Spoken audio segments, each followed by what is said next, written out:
gosh, it's so cold out. I came out here. I was going to walk to the park and sit in the park for a while. It's so cold. Let me go walk over to the park.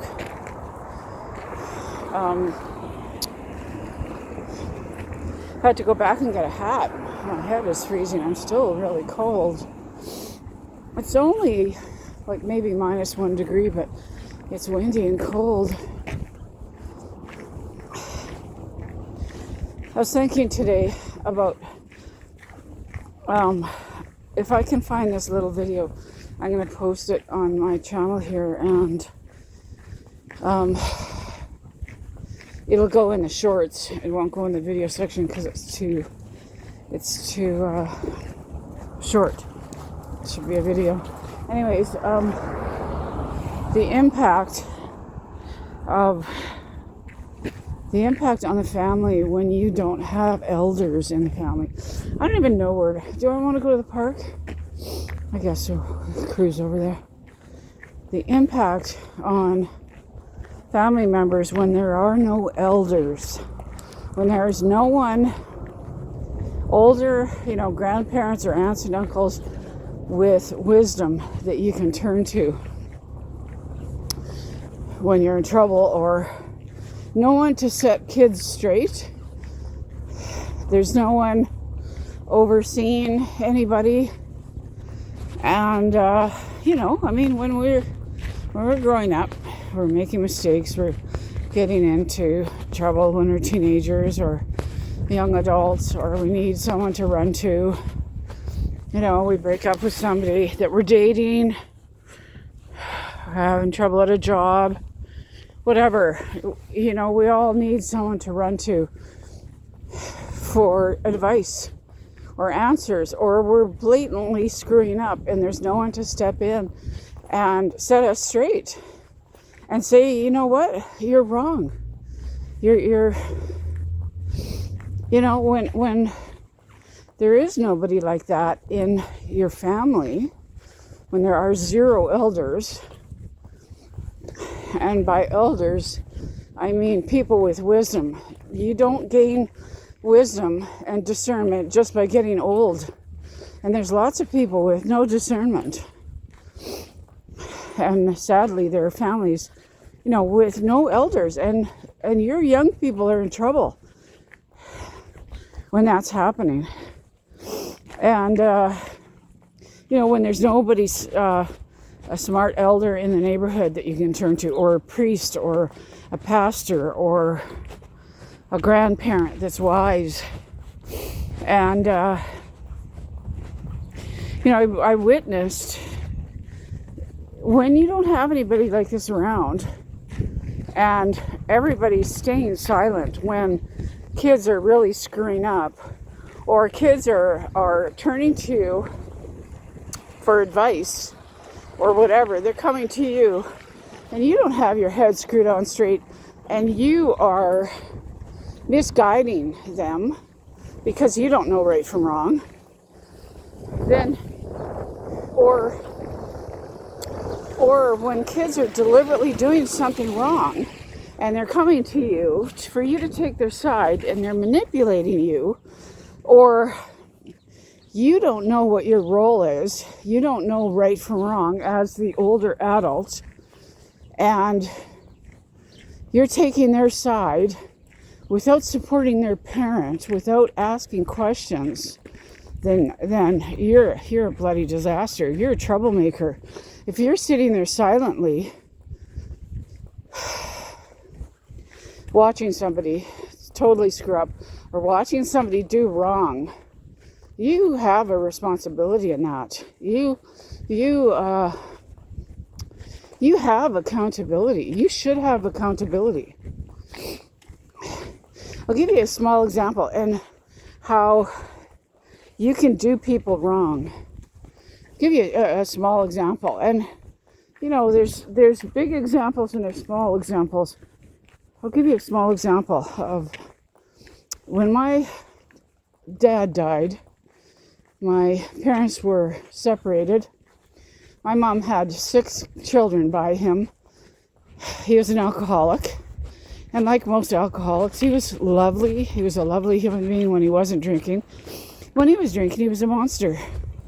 And my mom and all of us, had to tolerate a lot of abuse. My mom, went through a lot of abuse with him, with 6 kids. A lot of, being lorded over. And back in those days, your husband was the king. Your husband made the money. You were trapped. There was no social services to run to. Churches did not take a woman with 6 children.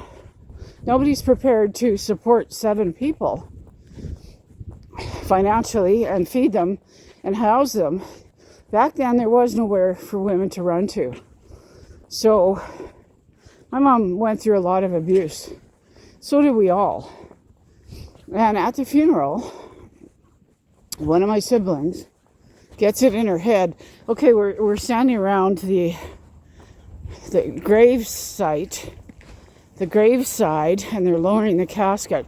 And before the casket goes down, the priest takes a rose off his casket and walks over and bestows it to my mom, in honor of my mom. This is her husband that she bore 6 children from, going down into the ground, leaving this earth.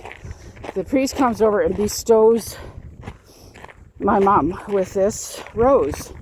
Or no, I'm sorry, with the crucifix. There was a crucifix on the casket, and you give that to the widow.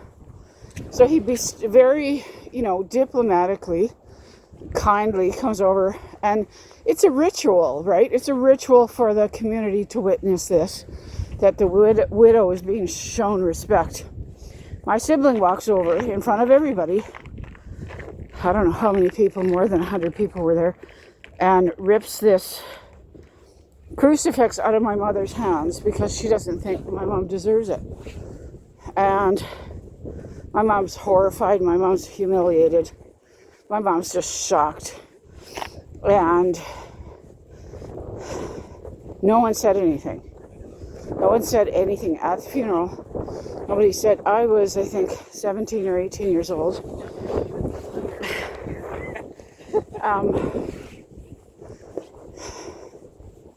And I was mortified. And my mom was dying 1,000 deaths in front of everybody. And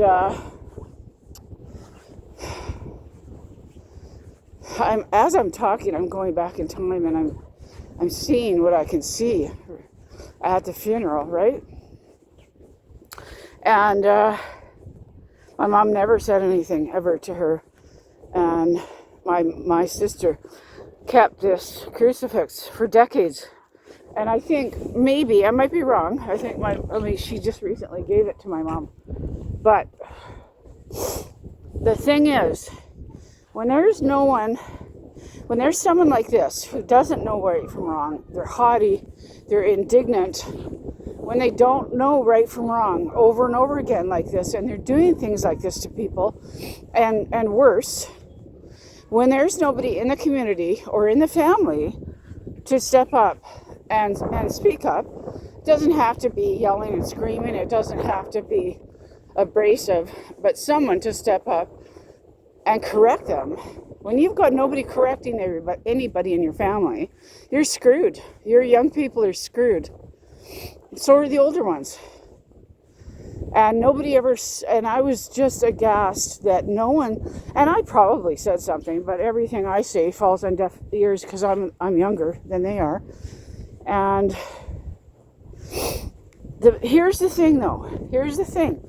When everyone remains silent, you're literally training people that they can get away with anything. They can do anything, any offense, any slight, any horrible thing to anyone, and no one is going to speak up. You're training them that they can do whatever they want to anybody because everybody's weak and no one has the strength to speak up.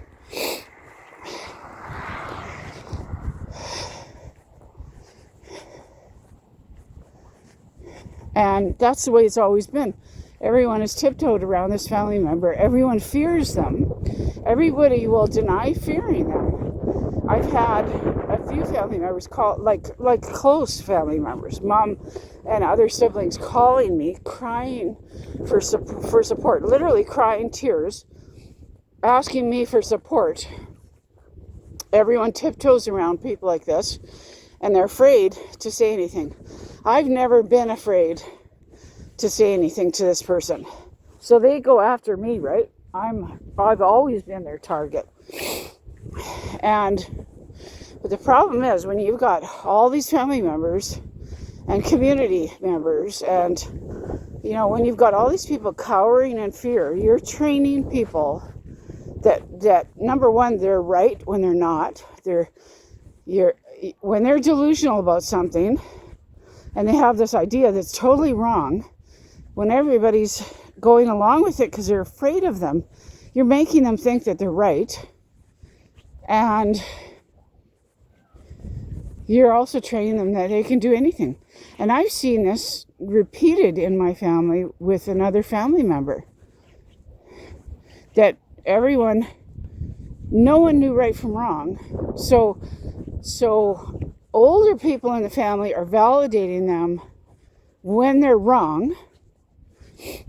When there's a dispute in a family, between family members, and you're in that family, when there's a dispute, for you to take sides without asking questions, without asking the other person, if there's a dispute in your family and you hear one side but not the other, and you're taking that one person's side without asking questions, you're wrong.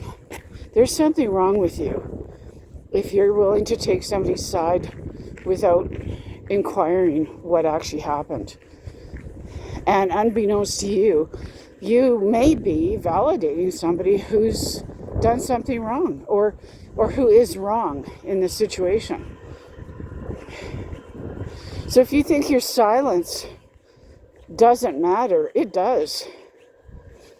If someone really wronged you, if someone really hurt you, and the people who are supposed to step up and defend you and fight for you sit there and they're silent, I promise you'll never forget that. You'll never forget when they should have been on your side. They should have been asking questions. They should have been fighting for you. Or, they shouldn't have been taking the other side without asking questions. You'll never forget that, because you're not just being hurt by one person, you're being hurt by